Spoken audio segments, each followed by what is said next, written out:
và chân tập 4 làm bay dương ai ra Edmodo bán làm bay dương ai register và cao nó account của dương mùi bán chân những chạm tam tập 4 của dương cho tới web browser của dương tại dương ai miền chỉ file fork Google Chrome rồi dương từ chân nó bên dương bay website của bộ Edmodo www. và mua đặt phòng những intern nó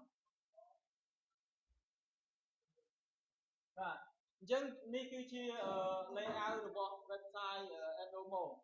អញ្ចឹង Enmodo បាទអញ្ចឹងសម្រាប់អ្នកដែលមាន user account ហើយឧទាហរណ៍យើងបង្កើត account រួចហើយគឺយើងអាចប្រើកន្លែងនេះដើម្បី log in ចូលទៅក្នុង profile ផ្ទាល់ខ្លួនរបស់យើងបាទទេដើម្បីអាចបង្កើតឬក៏ upload ជា ebook អីចូលទៅក្នុងនឹងបានបាទហើយសម្រាប់យើងដែលមិនទាន់មានគឺយើងប្រើនៅកន្លែងនេះបាទកន្លែងនេះគឺយើងសម្រាប់ assign up នៅ account ថ្មីមានន័យថាអ្នកដែលអត់ទាន់មាន account ជាមួយនឹង Edmodo បាទណាបាទអញ្ចឹង requirement មានន័យថាតម្រូវការដែលយើងអាច sign up ជាមួយនឹង account របស់ Edmodo បានទី1គឺយើងត្រូវមាន account Gmail បាទអញ្ចឹងក្រៅពី account Gmail អត់ទេ Yahoo ក៏អត់អីក៏អត់ដែរមានន័យថាអាហ្នឹងខ្ញុំសួរគាត់ហើយគឺត្រូវតែមាន account របស់Gmail បាទអញ្ចឹង account Gmail គឺយើងបង្កើត email address របស់យើងមកនិង password ឧទាហរណ៍គឺឥឡូវខ្ញុំមាន account របស់ខ្ញុំនេះ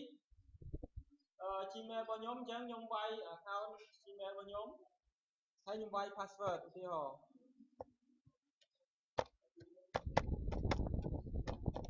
បាទអញ្ចឹងនៅពេលដែលខ្ញុំបំពេញនៅព័ត៌មានតាក់ទងជាមួយនឹងemail address ហើយនិង password រួចហើយខ្ញុំចុចទៅលើ sign up តោះនេះ sign up for free អញ្ចឹងពេលដែលខ្ញុំចុចទៅលើ sign up for free ហ្នឹងវានឹងបង្កើតនៅ account របស់យើងបាទណាបាទអញ្ចឹងអានេះដោយសារ account ខ្ញុំមានហើយអញ្ចឹងខ្ញុំអត់នេះទេអញ្ចឹងខ្ញុំ log in ចូលទៅក្នុង profile របស់ខ្ញុំតែម្ដងបាទយើងតើទាំងអស់គ្នាឡើយហ្នឹងបាទខ្ញុំ log in ទៅ account របស់ខ្ញុំតែម្ដង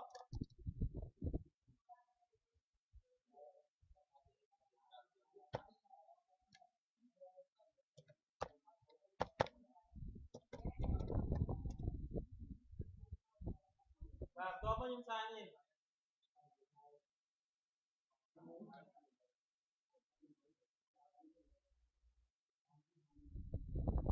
បាទអញ្ចឹងកន្លែងនេះគឺជា layout នៃ account របស់ខ្ញុំអញ្ចឹងមាន profile មានអីទាំងអស់ព័ត៌មានតាក់ទងជាមួយនឹងខ្ញុំហើយយើងអាចដាក់រូបភាពដាក់អីដូចជានៅកន្លែងនេះអញ្ចឹងយើងមាន account setting យើងមាន profile មានន័យថាព័ត៌មានតាក់ទងជាមួយនឹងខ្លួនយើងផ្ទាល់បាទអានេះគឺ setting បាទអញ្ចឹងយើងមាន email address យើងអាចដាក់រូបភាពយើងអាចដាក់អីបាននៅកន្លែងនេះហើយកន្លែងនេះគឺ school change school នេះមានន័យថាកន្លែងដែលយើងបរៀនអញ្ចឹងនៅពេលដែលយើង add account ដំបូងវាឲ្យបំពេញថា where you work កន្លែងដែលយើងបរៀននៅទីណាអញ្ចឹងកន្លែងហ្នឹងគឺយើងអាចបំពេញនេះកន្លែងនេះគឺយើងអាចបំពេញនៅសាលារបស់យើងឧទាហរណ៍បើយើងចង់បំពេញដូចជា RPI អញ្ចឹងគឺយើង add កន្លែង add here នេះមក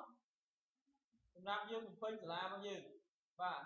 អញ្ចឹងអានេះឈ្មោះសាលារបស់យើងឧទាហរណ៍ RPI TST ឧទាហរណ៍បែបនេះ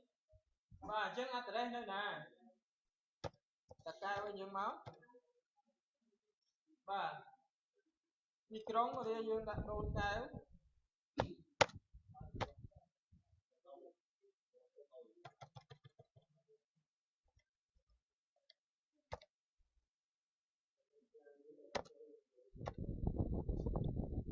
បាទ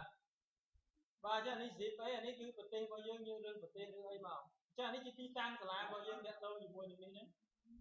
ហើយយើង add មកបាទ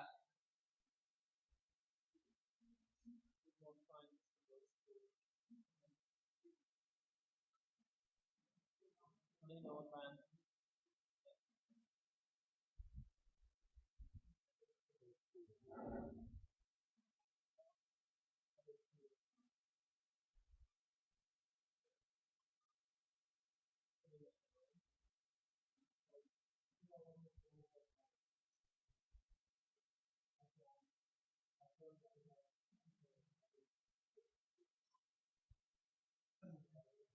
Và ở đây ní đang dương show một phần nhà phò miền ní nó em nó lại ní gọn áo như trăm như sạn chia riêng phương này nhé và hay là tiêu ho đôi là mấy ní là bọn nhung ní dương miền hái dương nhung bàn trồn hái dương regional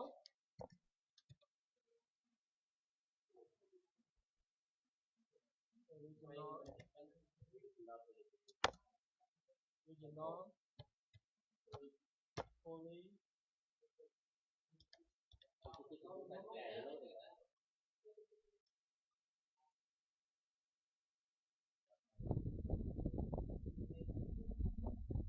và đây là nhung bậc cao thì giờ mình chắc cái dương ai cho là bao dương nó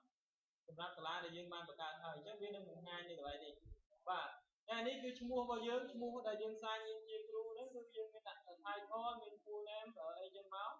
dương mình ăn từ đây dương máu và này chạy tôi chỉ mua này account bao dương hay dương trong lọc áo thì dương lọc áo lại đi và cho những từ lọc máu lại mua bao dương vĩnh lại để dương tra và mình chạy tôi chỉ mua những personal data bao dương thế chắc là bây giờ bậc cao rồi thái về là nguyên tục bài đi và hay thằng crown ní cứ chia group đại dương nhưng bậc cao sầm rạp khăn thì mua thì họ thả lấy nhưng mà điên ngày ICT chắc nhưng miền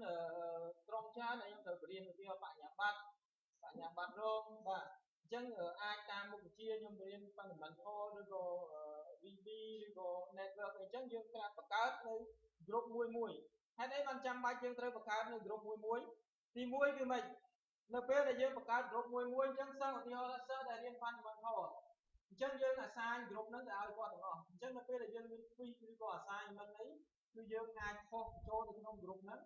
chẳng rồi sơ đại có riêng một chia vào nhóm nó còn ai cứ quy của họ mình thấy còn ai phơi còn ai nhà mà dương đại chỉ group và chẳng lại ní thì họ là lấy dương trong app group muối thì họ và chắc những click lên nhà bộ cái máu những kênh thì chắc thì họ nhung ở bậc cao group muốiសម្រាប់សិស្ស ICT សម្រាប់ BA ICT BA ICT thì họ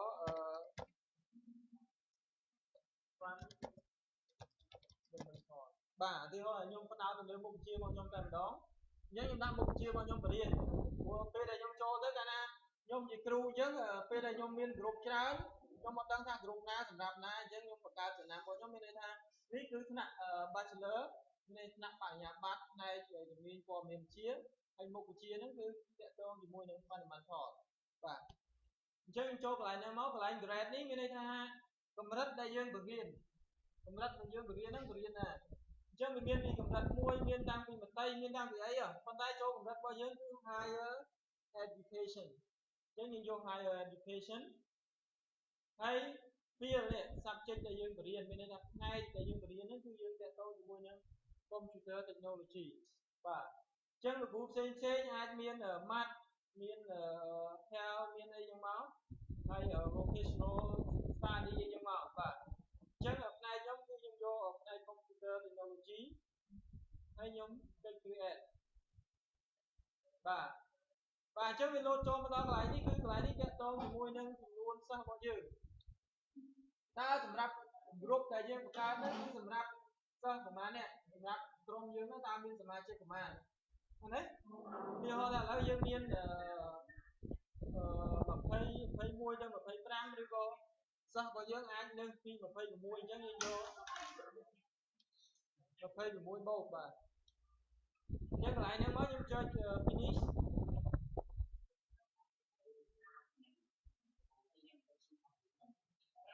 បាទខ្ញុំចុច finish កន្លែងនេះអញ្ចឹងកន្លែងនេះគឺខ្ញុំបាន group ខ្ញុំមួយគឺ basic fundamental BA ICT fundamental អញ្ចឹងខ្ញុំបានកន្លែងហ្នឹងអញ្ចឹងកូដកន្លែងនេះសំខាន់ណាកូដកន្លែងនេះគឺជាកូដមួយដែលយើងត្រូវផ្ដល់ទៅឲ្យសិស្សរបស់យើងបាទណាអញ្ចឹងដើម្បីគាត់អាចចត member បានគឺគាត់យកកូដរបស់យើងទាំងអស់គ្នាហ្នឹងរបស់លោកគ្រូម្នាក់ហ្នឹងគឺយកទៅប្រើបាទអញ្ចឹងកន្លែងកូដនេះគឺសំខាន់ណាស់សម្រាប់សិស្សរបស់យើងបាទ ហើយតកតងជាមួយនឹងខាងក្រោមគឺបាទនេះ group code ហើយនេះ join URL អញ្ចឹង join URL នេះតកតងជាមួយនឹងការ invite គ្រូដូចគ្នាឧទាហរណ៍ខ្ញុំនៅ group ICT អញ្ចឹងមាន ID ហ្នឹងគ្រូ ID គឺ4នាក់ឬក៏5នាក់គឺអញ្ចឹងខ្ញុំអាចប្រើ join URL នេះ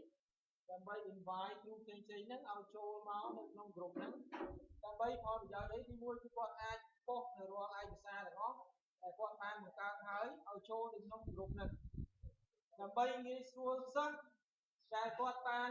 ចូលជា member របស់ group ហ្នឹងគាត់អាចមើលឯកសាររបស់បានមើលមេរៀនរបស់បានបាទបាទយើងតើនេះកន្លែងហ្នឹងបងប្អូនបាទអញ្ចឹងឧទាហរណ៍កន្លែងនេះយើងអាច invite គ្រូផ្សេងឲ្យចូលឧទាហរណ៍យើងចុច invite មកបាទអញ្ចឹងកន្លែងនេះគឺកាលណាយើង invite គ្រូគឺយើងអត់ប្រើលេខកូដទេមានន័យយើងប្រើ email address របស់គាត់អញ្ចឹងណា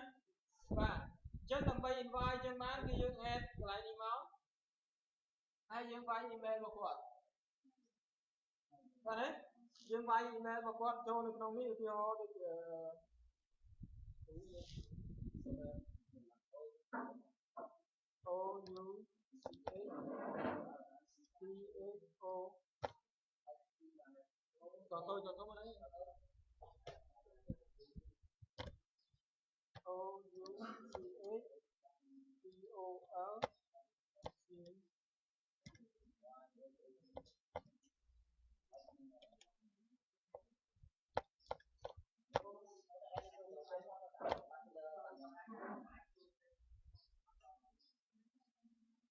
invite គ្រូ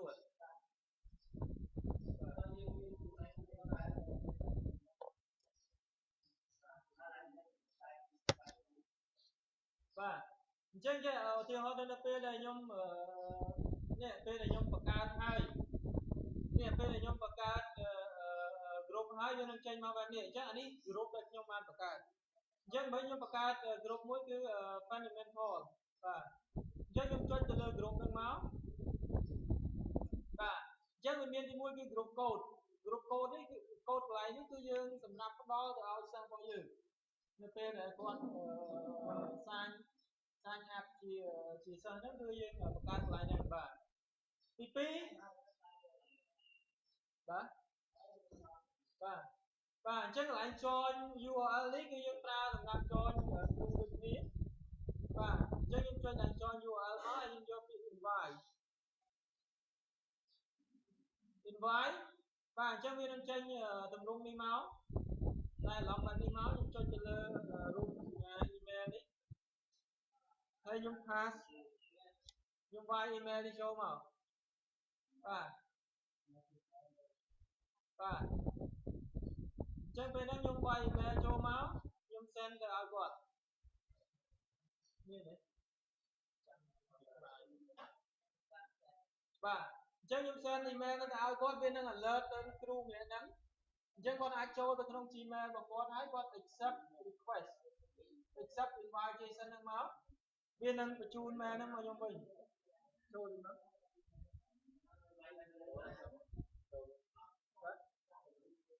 អរចាំគាត់ sign មកវា alert មកចុច accept យក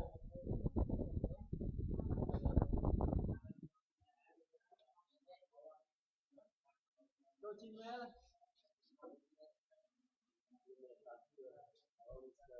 បាទអញ្ចឹងចាំតិចទៀតគាត់ inform មកគាត់ accept មកវានឹងឃើញហើយបាទបន្ទាប់មកយើងកន្លែងនេះជាវាដូច post នៅក្នុង status របស់ Facebook អញ្ចឹងបាទកន្លែងនេះគឺដូច status របស់ Facebook អញ្ចឹងកាលណាខ្ញុំវាយឬក៏អីខ្ញុំ say hello ទៅកន្លែងនេះគឺខ្ញុំវាយពាក្យ hello អញ្ចឹង